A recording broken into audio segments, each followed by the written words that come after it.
Friends and patriots, welcome and good evening to you. My name is Ajuri Ngelale, and I come to you from the nation's capital. This is Eagle Eye.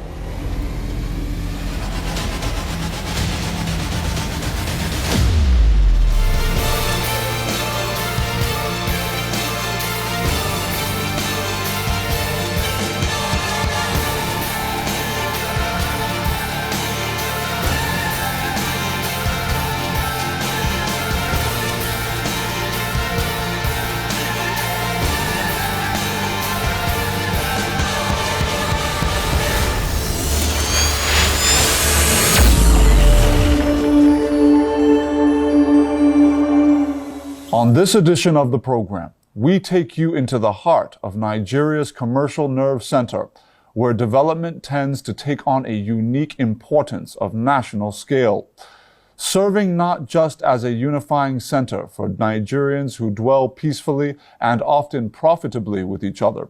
The Southwest is the most strategic link between the Nigerian nation and the rest of the world, particularly in economic terms. As an international and domestic gateway for trade, air travel, cultural exchange, and bustling business activity, what happens in the Southwest, where Nigerians of all diverse backgrounds meld into one, affects every Nigerian living anywhere in the country.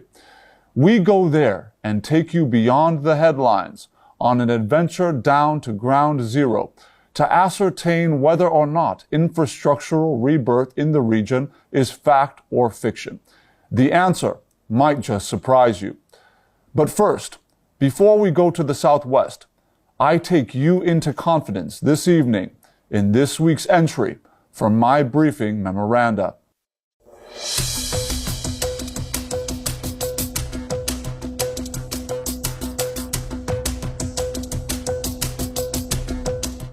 It is no secret at this stage of our national life that public resources alone are simply not enough to recover over 50 years' worth of neglected infrastructure, and certainly not enough to add to our nation's current stock of public infrastructure with a ton of new projects. This is the case for the federal government of Nigeria, and is also true even when combining the resources of the federal and subnational governments of this country. This is a statement of pragmatic fact rather than a lamentation, which is why President Muhammadu Buhari took the unprecedented step of declaring a ban on all new projects being inserted by federal ministries, departments, and agencies into successive federal budgets since 2019, unless they have sufficiently resourced all ongoing projects to the extent of completion within the life of his administration. Understanding that infrastructure is of little use to Nigerians and Nigeria if it remains merely a plan or a paper drawing as it had been over past decades, this presidential directive serves to make the most of existing public capital expenditure to effect tangible progress toward the actualization of Nigeria's National Development Plan 2021 to 2025. But while this is an important step in the right direction, the ambition to transform Nigeria's long-neglected infrastructure across sectors, from airports and seaports to railways and roads to power plants, MSME facilitation and dams, relies heavily on innovative public sector governance that can unlock massively present private sector capital in Nigeria for the development of our public infrastructure. Of course, Nigerians are rightly skeptical when they hear terms like concession, privatization, and PPP because of a decrepit transactional history in which critically important public infrastructure was too often handed over to incompetent and non-buoyant crony firms of successive governments. However, in recent times, we have seen a significant inflow of private sector funds into public infrastructure projects through innovative instruments such as President Muhammadu Buhari's Executive Order 007, also known as the Road Refurbishment Tax Credit Program, in which private companies reconstruct federal roadways in exchange for calibrated tax relief. This has led to the reconstruction of several critical road arteries, such as the 199 billion naira Boni-Bodo Road constructed newly by NLNG and Onitsha-Enugu Expressway being reconstructed by MTN, amongst many others nationwide. Furthermore, President Muhammadu Buhari has authorized the Vice President, Professor Yemi Osinbajo, to oversee the establishment of the new 15 trillion naira Infrastructure Corporation of Nigeria, also known as Infraco, with a startup seed of 1 trillion naira. Working closely with globally renowned audit firms to eliminate the potential of future bureaucratic interference, transparent processes are now being cultivated to raise massive private capital from around the world through Infraco toward bankable public infrastructure projects in Nigeria across sectors. This is in addition to an unprecedented oversubscription of Sukuk bonds by private investors who annually invest well over 100 billion naira in 44 consistently developing federal road projects across all states of the Federation. These initiatives run separate from the Presidential Infrastructure Development Fund, PIDF, which channels previously looted funds repatriated to Nigeria, in addition to other invested public and private resources to fully construct new and reconstruct old federal road and bridge infrastructure through to completion, including the 336 billion naira second Niger Bridge, the Lagos-Ibadan Expressway, and the Abuja-Kaduna-Zaria-Kano Expressway. These initiatives are all intentionally structured to provide funding directly to the contractors without the historical budget diversions and other forms of political and bureaucratic interference which tend to delay or stop projects from reaching completion. More importantly, these crucial PIDF projects are all set for 2022 and 2023 completion. It is in view of these progressive steps that the new National Development Plan 2021 to 2025 calls for a total public and private sector investment commitment of about 348.1 trillion naira over the next 4 years, with an estimated 298.3 trillion naira, or 85.7% of the plan, expected from the private sector. This means that government at all levels must synergize in playing their critical roles to remove all policy and environmental obstacles to further investment. While it serves Nigeria well that these are all innovations launched in implementation by President Muhammadu Buhari, the reality is that policy sustainability and morally credible federal leadership in the years after his administration terminates will prove essential if the private sector is going to continue to maintain the newfound confidence it has discovered recently to invest in Nigerian public infrastructure under the current policy environment creditably established by President Muhammadu Buhari.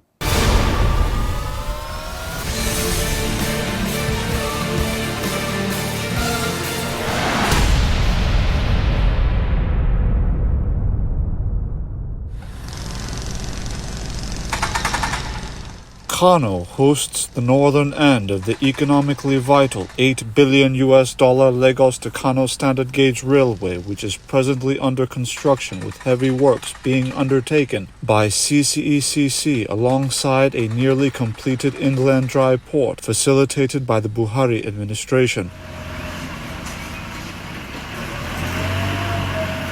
Terminating at Apapa Port to decongest port access roads, this railway covers the Lagos to Kano route, which doubles as the largest trade corridor in the nation.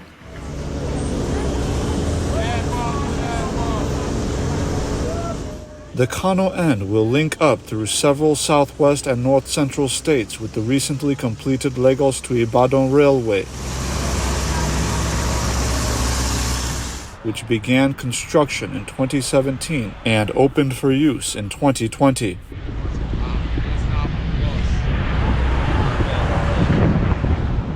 This coincides with the reconstruction of the Lagos-Ibadan Expressway, set for completion in the third quarter of 2022.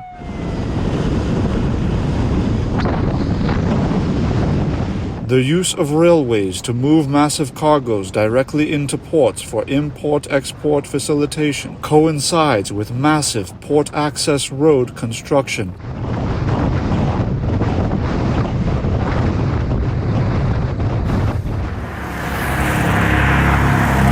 In an economically strategic port corridor so fundamental to Nigeria's current pursuit of economic boom via enhanced export and trade, the Apapa port axis, once a frustrating well capturing agonized Nigerian teardrops, is fast becoming key evidence of Nigeria's infinite capacity to remake itself. If the Lagos-Abeokuta Expressway perfectly captures the old versus the new, then the new 94 billion naira Apapa-Oworonshoki Tollgate Road tells of a reimagining of African road engineering with the full application of Dangote Construction's concrete road technology, made possible by President Muhammadu Buhari's Presidential Executive Order 007, which offers calibrated tax relief in exchange for upfront private investment in federal roads nationwide. In front of me is 200 millimeters of reinforced grade 40 concrete made up of about 144,000 metric tons of cement, which is equivalent to about 2.9 million 50-kilogram bags of cement. We call it reinforced because it's reinforced by these very important steel beams called reinforcement beams. We have about 25,000 metric tons of steel throughout the 36 kilometers of this 10-lane Apapa-Oworonshoki Tollgate Road, which is being reconstructed by President Muhammadu Buhari's administration in order to ensure that we have a road that will have double the lifeline of previous roads in this axis. Very strategic coming out of Apapa Port because you have very heavily loaded vehicles coming out, quickly eroding traditional asphalt roads. This road is reinforced by these steel beams, about 25,000 metric tons of steel rods running throughout the 36 kilometers of this concrete road.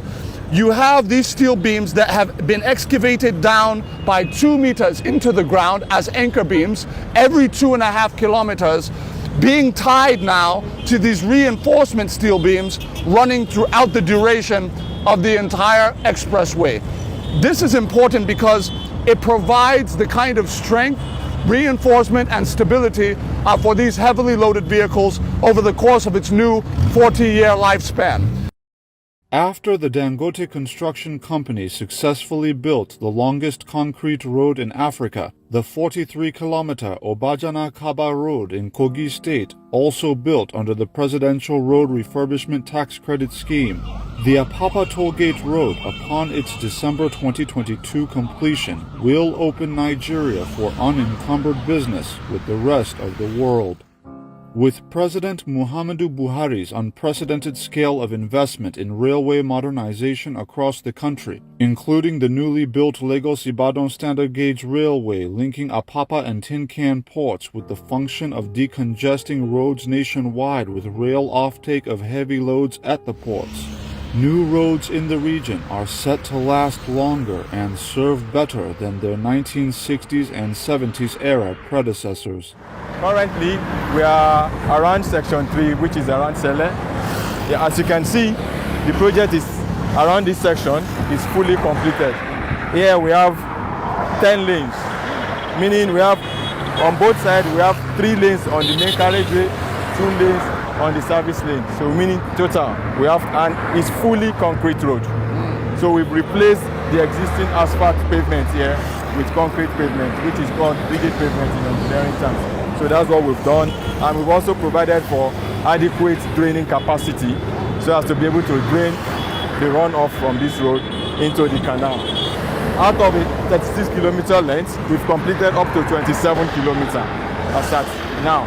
So the remaining 8+ kilometers is within Section 2, which is from Beachland to Sele, which we just commenced around October this year. But Section 1, 3 and 4. Section 1 is from Apapa to Beachland, has been completed. Section 3 is from Sele to Anthony, has been completed. And the rigid pavement, that's the concrete pavement on Section 4, from Anthony to Tollgate has also been completed. The work we are doing basically now is on section 2 and the asphalt section in section 4, which is towards the Tollgate. The Honorable Minister of Works and Housing says the broad spectrum of initiatives galvanizing unprecedented private sector funding for the development of public infrastructure can be attributed to the single-minded determination of one man to provide a multi-sectoral infrastructure base on which Nigerians can build a new and greater nation. Our thinking is different. Our thesis is different. Maintenance is an economy, and it is what provides long-lasting jobs in infrastructure. The process of construction is finite. Maintenance is an infinite engagement of human capacity, skills. What I can say is that it is one of the many options that we are pursuing to mobilize private capital into the infrastructure sector of the Nigerian economy. It is not unusual to hear at subnational and national level that infrastructure is probably not working because it is government, and that in a manner of speaking they should give it to the private sector. That is a commentary that has been made repeatedly, and we're just trying to demonstrate, first of all, what the capacity of the private sector really is for those who think that it is the silver bullet to every infrastructure problem. So, as you know, the Presidential Infrastructure Development Fund is a federal government-led fund. The Sukuk, which is another option, is a private sector investment in roads and bridges. The Road Infrastructure Tax Credit Scheme is also a private sector government collaboration. So there are already PPPs of sorts. What the HDMI then seeks to do is, let's see who has the pockets to actually take a road. A whole stretch of road. 30 kilometers, 100 kilometers, 200 kilometers, and take over all of the management. So that's what we offer as first a value concession. So we're starting with 12 roads. Hefty in its weight, sophisticated in its composition, and fully funded by President Muhammadu Buhari's Presidential Infrastructure Development Fund, the colossal Second River Niger Bridge towers above the waters and promises to unlock the potential of a far more united nation. Honorable Minister, here we are at the Second Niger Bridge, a bridge that's been on the drawing board for over 40 years, in manifestation now. What would you tell Nigerians about the current condition of this bridge and what can be expected of the project, even beyond the actual bridge itself? Well, there's a very, very defining piece of infrastructure that gives Nigerians choice. So instead of one bridge that is congested, we now have two imminently to be delivered this year. And once you have choice, you have prosperity.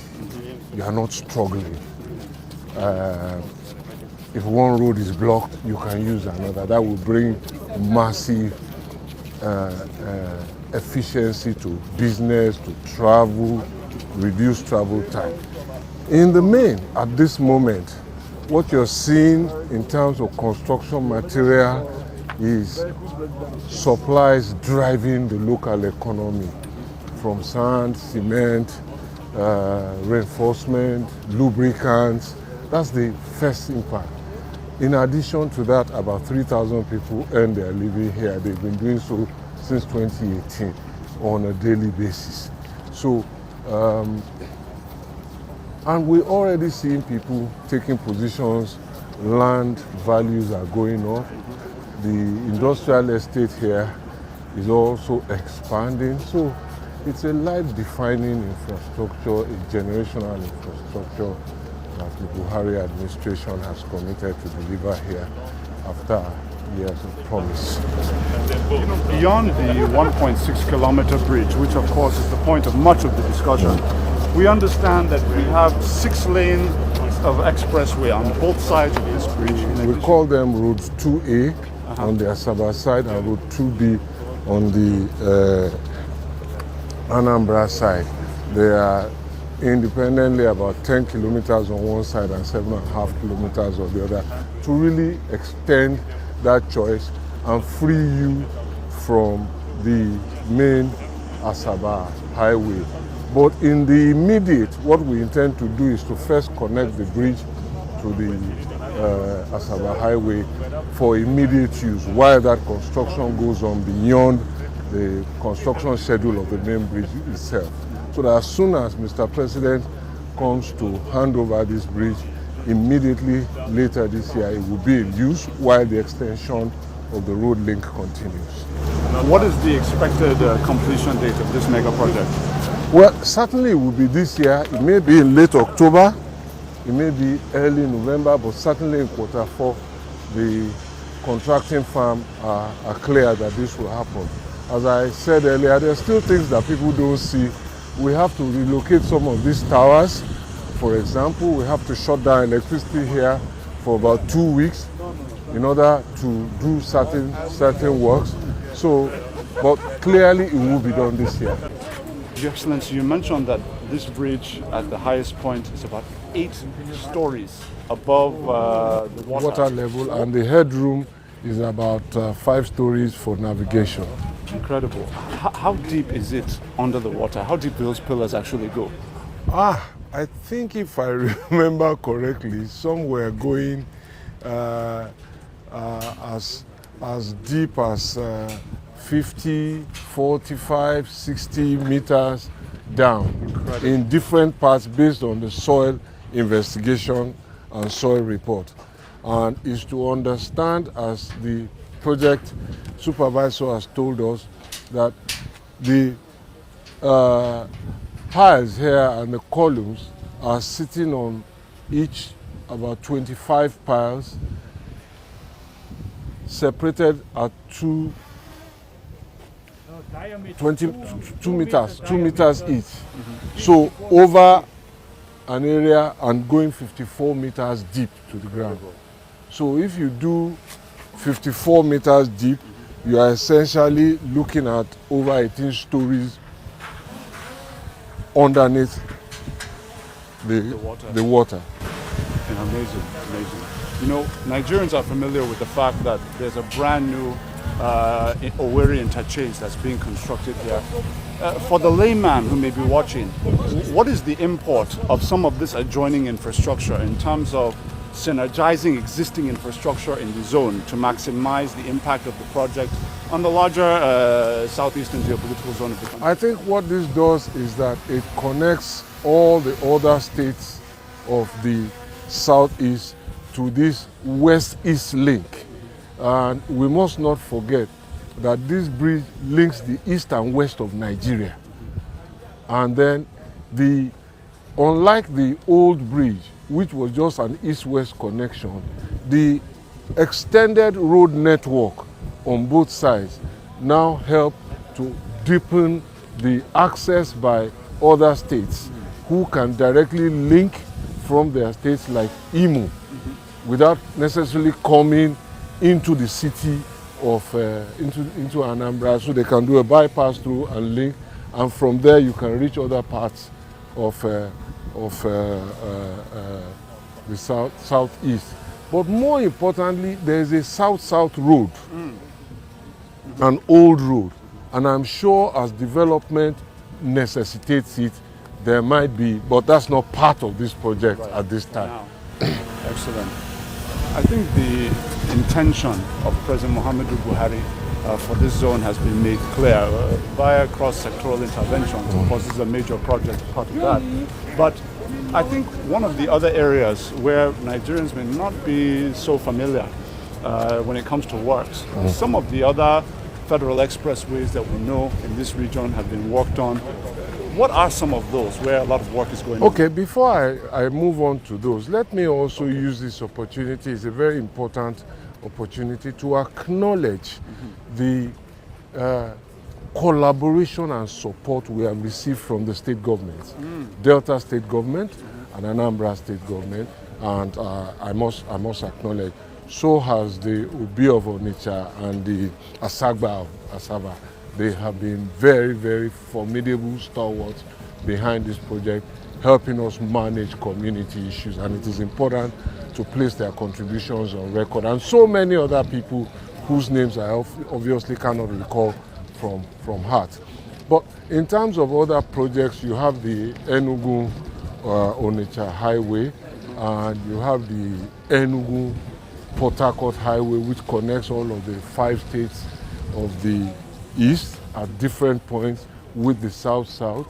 And there are roads also in Abia, I'm trying to remember the name now, Hafia, Bende, Arochukwu roads, quite a number of others that I can't recall off memory. But there is a national development, so it's not just an east or south-south or southwest or northwest.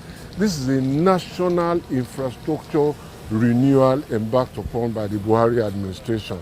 I dimension them in terms of a cumulative over 13,000 kilometers of road and bridge network, and now over 1,000 projects. So there is no state of Nigeria that you go to that we will not have a bridge, a road, or a housing project, or all in some states.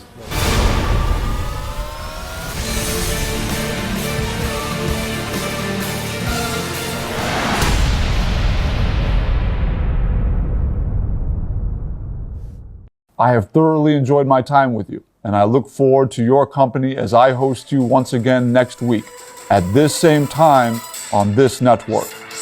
Until next time, may God Almighty go with you, and as eagles, may we all soar and lift our nation high as we do.